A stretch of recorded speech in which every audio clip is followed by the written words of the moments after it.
Untuk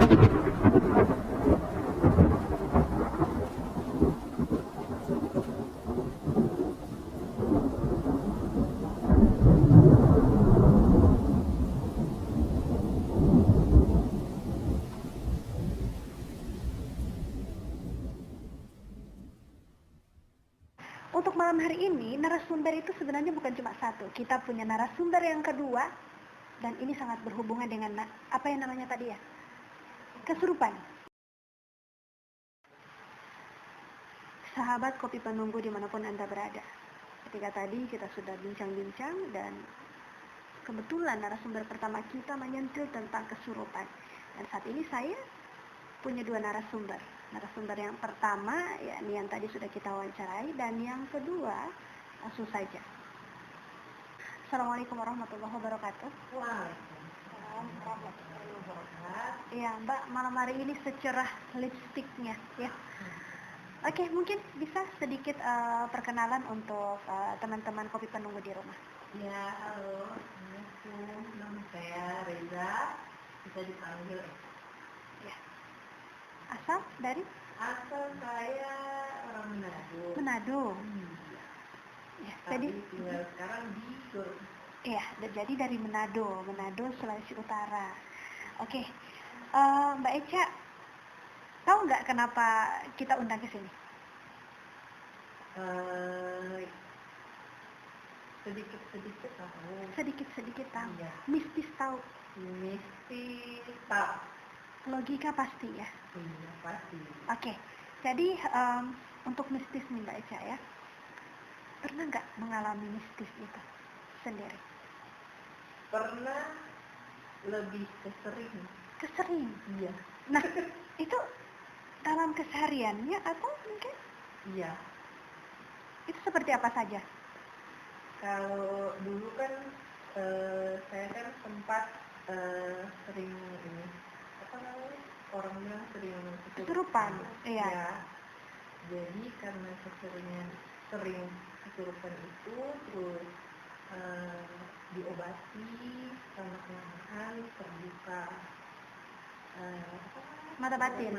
mata batinnya terbuka, terus ya sudah mengalir aja, bisa melihat. Melihat. Ya, tidak kasat mata kalau. Wow. Itu kalau untuk pingsannya itu mungkin sampai saat ini ada juga. Sampai saat ini ada. Kalau untuk sekarang alhamdulillah sih sudah.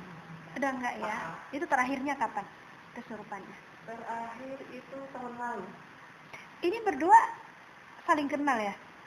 Soalnya ketika ditanya noleh gini, oh sahabatan ya? Iya. Oh iya, pantesan. Oke, jadi pada saat kesurupan itu apa sebenarnya? Langsung kita hilang ingatan atau mungkin ada yang bisa Mbak Eca ingat? Kalau saya dulu kalau misalnya kesurupan, sebelum saya yang sadaran, saya melihat dulu. Melihat dulu. Iya. Wah, itu apa yang dilihat, wujudnya kayak gimana tuh? Di depan, kemudian langsung begini, langsung masuk atau gimana? Dilirik doang atau gimana? Kebanyakan mereka langsung di depan saya. Wah, itu kayak mau masuk dalam diri. Iya. Seketika kita nggak sadarkan diri lagi. Ada yang pada saat mereka mau masuk, saya lihat dulu, ada yang memang langsung masuk. Pas masuk, hilang sadarnya. Logikanya hilang. Pada saat sadar lagi, itu ada nggak yang diingat? Oh, tadi saya sempat lempar-lempar ini, lempar itu. Enggak ada juga. Tapi kalau soal untuk dampak di badan ada ya, kayak sakit atau ya, apa? sakit, lemas, badan semua rasa. Iya, karena memang pemirsa, kalau misalnya kita lihat orang kesurupan, tetap mereka itu berusaha untuk menahan diri, ada juga memporsir tenaga gitu kan. Wah, jadi itu mungkin yang bikin lemah. Ya nggak Mbak Eca? Lemas, secara lemas karena dirasuki, sakit karena mungkin dipegang kan, karena kalau takut mau kenapa-kenapa, jadi mungkin ada orang yang pegang yang sudah agak keras, jadi badan agak sakit gitu ya. Itu merasa tersiksa pastinya ya, mengganggu pastinya. Pastinya. Mengganggu, makanya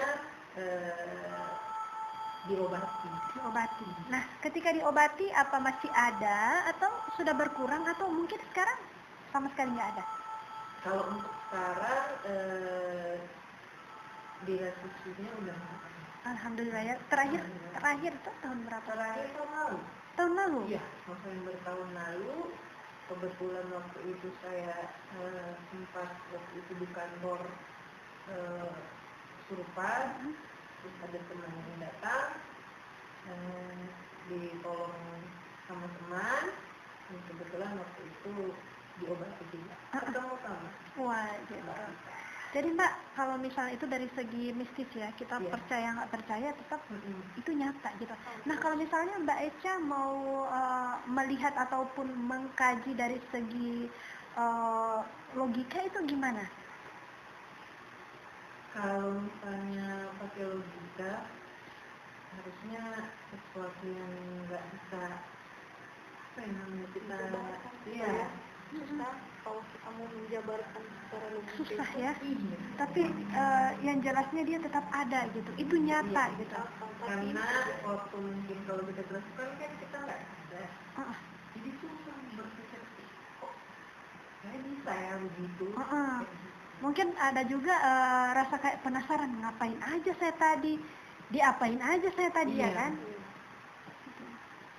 Seandainya kalau misalnya kesurupan itu kita sadar, kita juga pengen tahu, ya kan, siapa yang masuk. Nah, terus orang terdekat mungkin yang tahu persis dengan keadaan Mbak Echa pas kesurupan itu siapa?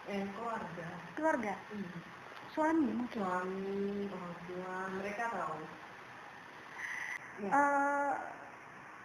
Detik-detik Mbak Echa mau kesurupan itu kira-kira mungkin ada pertanda apa gitu, Mbak Echa mungkin mual atau ada nggak enak badan atau gimana? Iya. Jadi, sebelum mau lihat wujudnya, itu kira-kira apa dulu? Tanda-tandanya kalau yang sering saya alami ya secara pribadi, kebanyakan pertama itu rasa dingin di kaki, di tangan, terus mulai agak naik ke punggung, ke punggung belakang, leher agak jadi kayak merinding dingin, terus tiba-tiba nanti agak pusing terus mual. Iya, rasanya kayak gitu.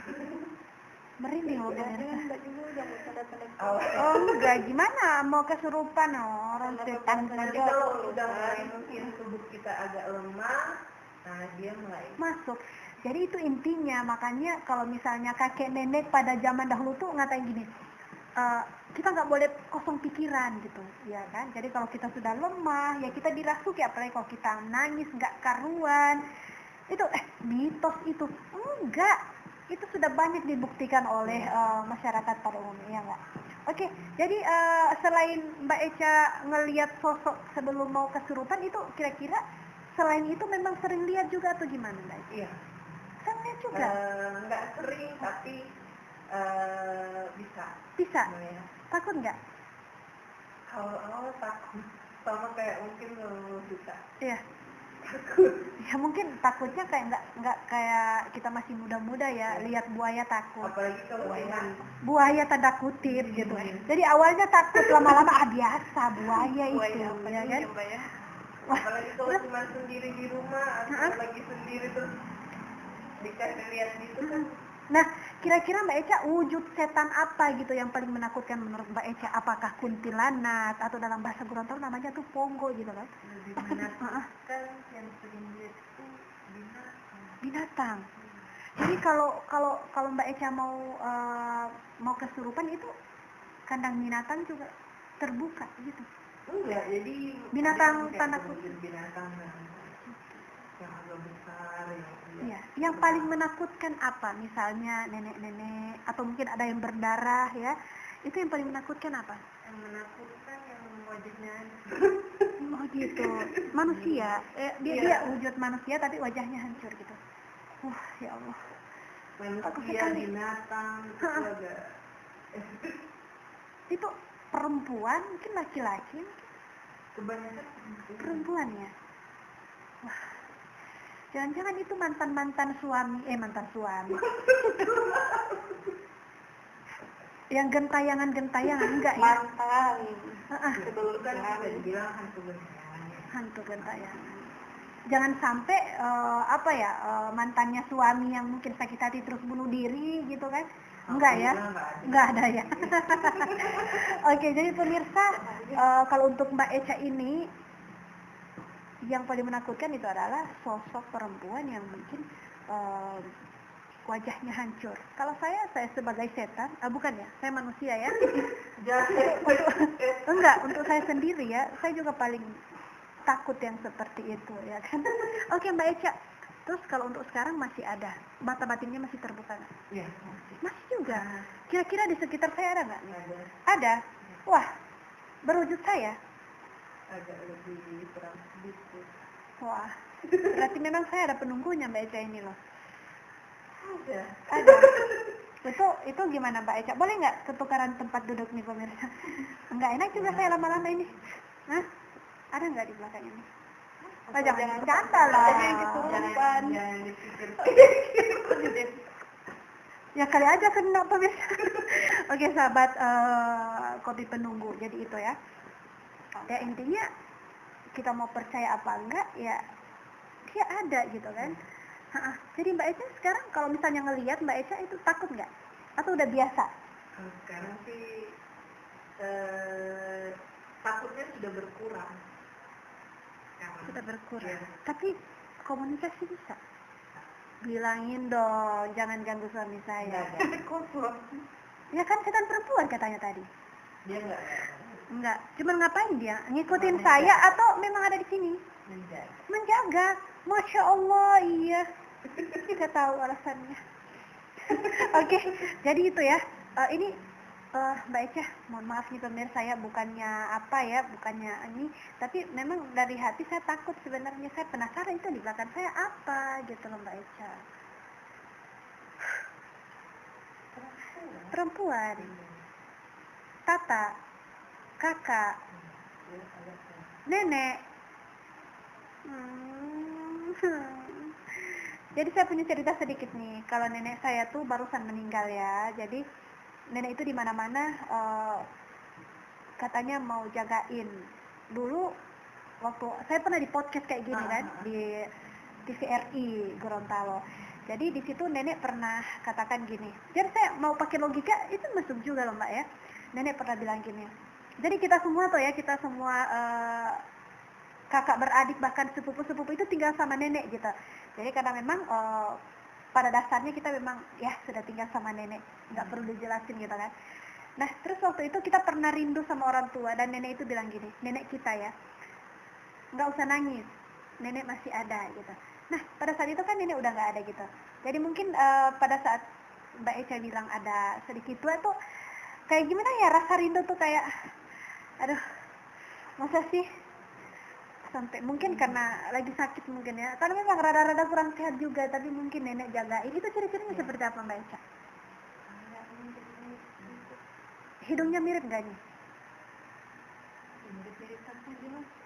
Ya nenek kan ada dua-duanya udah meninggal. Neneknya Nur, tahunya Nurnya ini Cici ya, Cicit.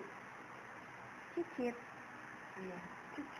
Cica. Cucu. Oh cucu iya. Atasnya lagi. Oh iya gitu. Ya udah deh.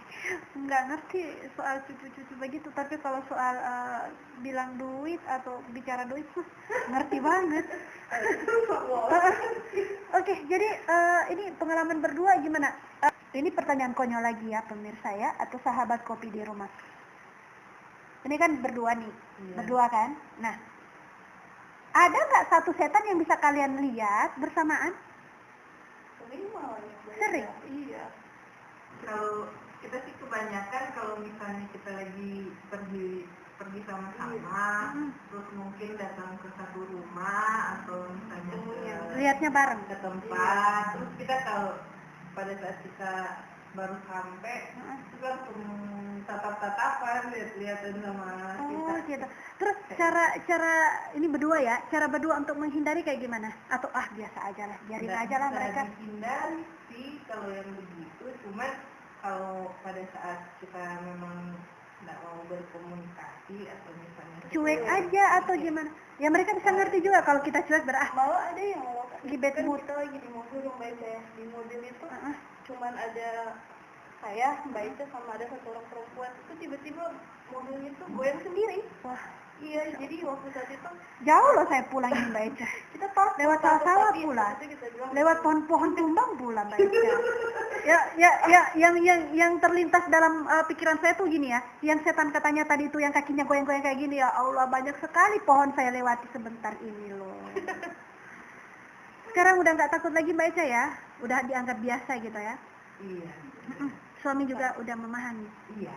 Suami juga bisa sedikit. Oke, jadi pemirsa sangat menarik sekali untuk topik kita pada malam hari ini. Akan tetapi sebelum kita akhiri ya, saya mau tanya dulu nih ke berdua, kira-kira ada nggak kemauan untuk mengakhiri ini atau nyamannya di sini?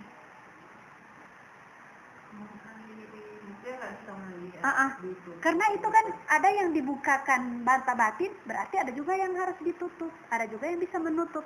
Nah kira-kira nyamannya di sini atau ya udahlah dikasih keluar aja lah biar nggak mengganggu gitu. Kalau saya sih sekarang nyaman-nyaman saja selama mereka nggak suka. Kalau ini kalau dari saya sih pribadi Mbak, lebih kita menerima saja, kayak ini sudah digariskan terjadi di diri kita, ya kita harus bersyukur. Jadi mau apapun yang terjadi yang kita hadapi ke depan, jadi inilah diri kita. Jadi kita jangan sampai kan kita mau mengejar Tuhan juga dikasih begini malah kita nggak bersyukur, jadi terima-terima saja. Jadi terima-terima saja karena memang selama tidak langka ya, selama tidak mengganggu gitu. Ya udah. Terus pertanyaan paling terakhir ya, kira-kira pesan-pesan apa yang mungkin bisa Mbak Eca sama Mbak Vita sampaikan kepada saudara-saudara kita atau teman-teman kopi penunggu di luar sana yang mungkin sama persis kayak Mbak Vita sama Mbak Eca. Pesan-pesan apa, nggak harus takut atau kita ini gitu. Iya, kalau saya pribadi sih semakin hari ketika saya udah diperhadapkan seperti ini, belajar untuk menerima menjadi diri juga kan dari segala sesuatu. Terus kalau kita bisa membantu juga, kita juga membantu orang lain. Ya.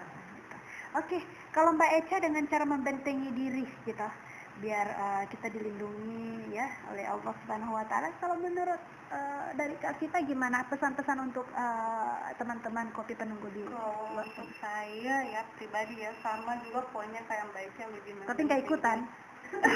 lebih membentengi diri itu poin pertama. Terus yang kedua kan kita juga kan harus dituntut untuk mempercayai hal-hal yang begini kan tidak ada kan, kita harus percaya pada hal-hal yang enggak, terima atau nggak terima, percaya atau nggak percaya, memang ada dia karena mereka juga ada. Cuman kalau untuk apa itu sebenarnya bukan suatu hal yang harus untuk kita takuti. Sebenarnya kegaiban itu tidak untuk kita takuti, kita cukup sadari bahwa mereka itu ada di sekitar kita. Bahkan kalau ada kan yang kita bisa berteman, tapi cukup ada batasannya saja. Jadi kita anggap saja mereka sesuatu yang ada. Tetap kalau misalnya kita bisa memperbaiki mereka, kita kirim mereka dengan Al-Fatihah. Jadi kita perbaiki mereka dengan hal yang begitu saja. Oke. Ya, jadi intinya teman-teman atau sahabat kopi penunggu di rumah, untuk kedua narasumber kita ini luar biasa. Terima kasih ya Mbak Eca, untuk Mbak Vita, dan intinya kita tetap menerima dengan lapang dada karena memang nggak semua ya bisa seperti ini, bisa dibukakan mata batin. Akan tetapi ya kita ambil hikmahnya, kita bentengi diri kita untuk tetap mendekatkan diri kepada Allah Subhanahu wa taala. Pemirsa atau sahabat-sahabat kopi penunggu yang ada di rumah, saya teringat satu ayat. A'udzubillahi minasyaitonirrajim. Bismillahirrahmanirrahim. Wa ma khalaqtul jinna wal insa illa liya'budun. Artinya pemirsa, aku tidak menciptakan jin dan manusia tak lain untuk menyembah kepadaku. Seperti itu. Artinya kita harus percaya bahwa yang namanya gaib itu tetap ada.